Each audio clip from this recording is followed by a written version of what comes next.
Hi, I'm Adish Majan from Informatica IIR support team. Today I'm going to give video session on how to configure XML Search Service in IIR. So the agenda for the video is how to configure XML Search Service in IIR, and then we'll perform the XML search from SOAP UI and see what response we are getting from it. Uh, so now I'm going to take you through demo for this. Uh, Now first, to enable the XML search service, we need to set these two environment variable. First is the SSA underscore XM port, and the next is the SSA underscore XM host. So after setting this two environment variable, you need to set this so this environment variable will be present in ISSS.bat or mdm-res.bat, so which is present in the env directory of the installation. So if you are using registry edition of IR, it will be mdm-res.bat. If you are using the normal IR installation, it will be ISSS.bat.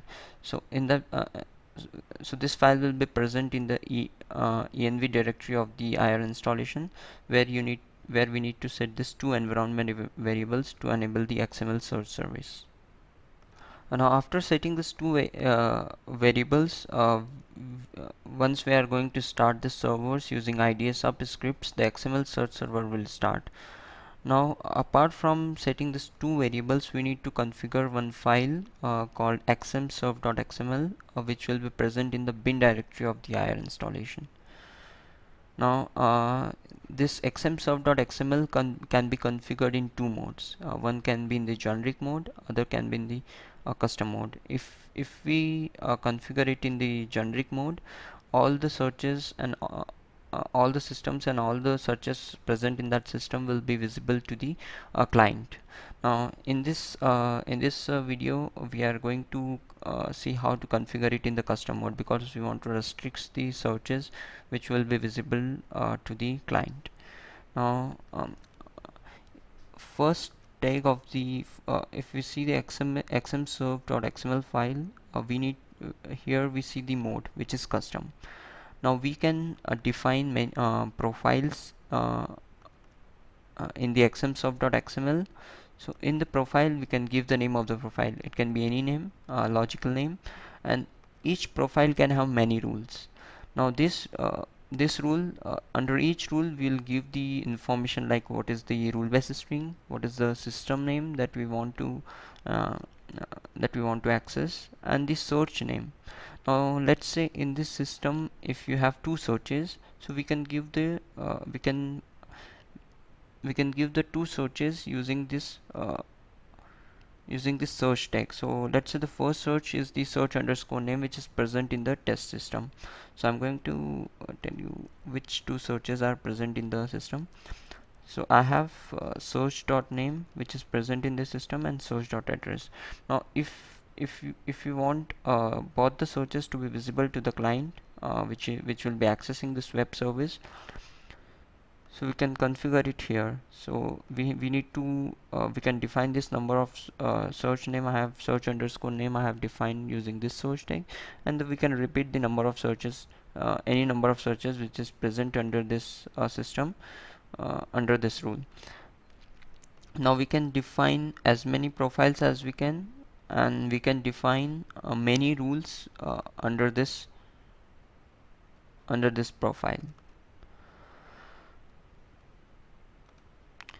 Now when you are going to start the server using IDS up, uh, the following results will be generated. One will be with the system name, and the other whistle will be with the rule name. As many rule as we have configured in the xmserve.xml, that whistle will be getting generated.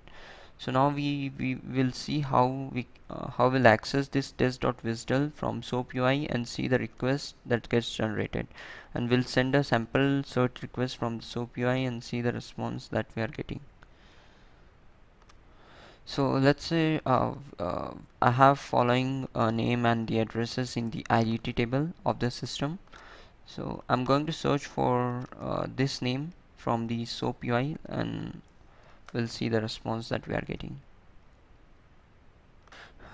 So now we are making a new SOAP project. So I have given the project name as test search. Any logical name can be given to this project name. Now we need to give the WSDL so that we can generate the sample requests. So to access the WSDL, we can access the WSDL through this URL. So here we need to give the host name of the server where XML server is running, and we need to give the port of the XML search service. Now here we need to give the WSDL name. So we need to access the WSDL name, which will get generated with the system name. Now I'm going to press OK to generate the sample requests. So as we see, we are seeing 4 requests that got generated. One is with the search underscore name. So this is with the this is the search name that we have defined in the uh, system, so that exists. So the other is the search underscore address. Now we are able to see this particular searches because we have configured the xmserve.xml in custom mode, and we have specified these two searches. Now we are going to now this explain search name is the another request where we can send the search and file record and compare uh, and we can explain the results, like how much each field is how much for each field we are getting the score, how much each field it is contributing. Now first we are going to see the search underscore name.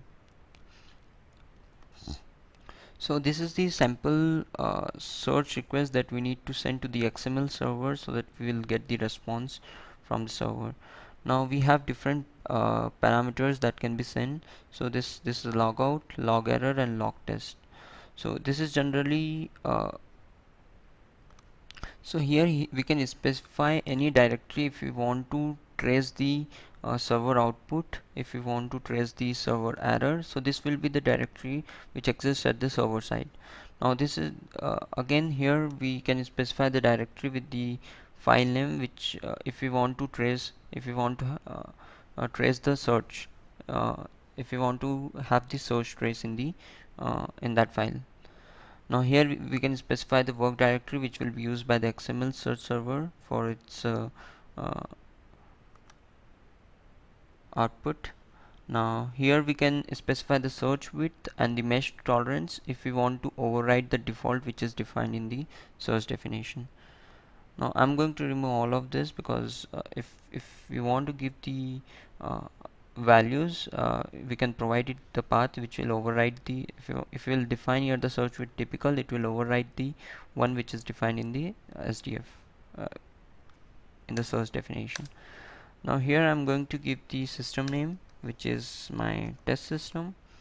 Now here results at max, so how much maximum results we want from the XML search server.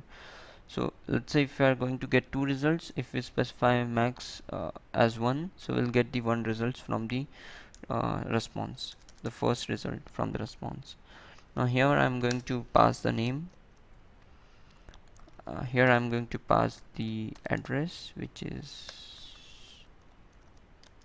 Wilkout, and age I can pass it. I'm passing it as null. So we got 2 response from the search server, which is, so the overall score of the for the first search result, the score we got is a 93, and for the second response we got the score as 89.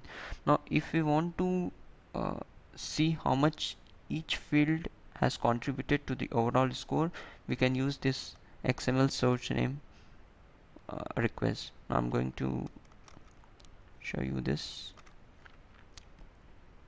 So here we can define again the match tolerance, which will override the one which is defined in the search definition. Now here my test system. Now again I'm going to pass this and the will count, and I'm not going to pass any age. Name again I'm going to pass it as this.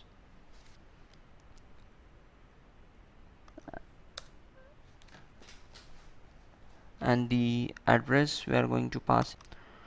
So this is the search record that I'm going to pass, and this is the file record which I want to compare the results. So if in the previous request we got 93 score when I passed this, and we got the response from the XML search server with these details. Now we are going to see how we got these results using this API, using this search request. So I'm passing this. Now we have passed in the search request will code, and the file record is with code. Age here we can give 28. Now I'm going to pass the results. So we got the 93 score, as we can see. Now for the person name, if we see,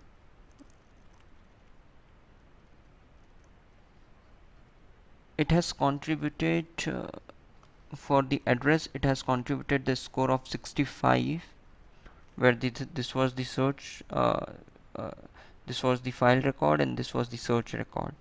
And for the person, it has contributed overall 100 score, because both the search and file record were same. So this way we can send the request to the server from the SOAP UI. Now one more thing that we are going to see is, let's say I want this search to be no longer available, to be visible by the client. So I'll remove this tag. Once we remove this tag, we need to flush the XML search server, so that the visitor will get regenerated, and which will remove the search underscore name, search underscore address search, which we just removed from the xmserve.xml file. So here we are going to flush the XML search server. Now to flush the XML search server, we need to use the SSH shut command. So using the SSH shut command, and with the -f to flush the server, and -h to specify the xm host, xm ss underscore xm host. So for this variable to be available, we need to execute first the mdm res or the IIIS, depending on the product that you are using.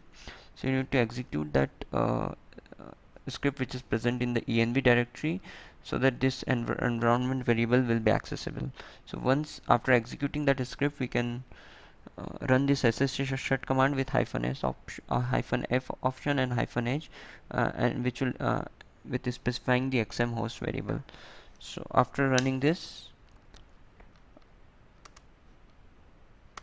the visitor will get regenerated, and which can be used again from the URL which we have used, and will pass the request accordingly. So this was all for the for this topic. So you can refer to IIR operation guide for more information, and we would love to hear from you at support videos@informatica.com and on Twitter. Thanks.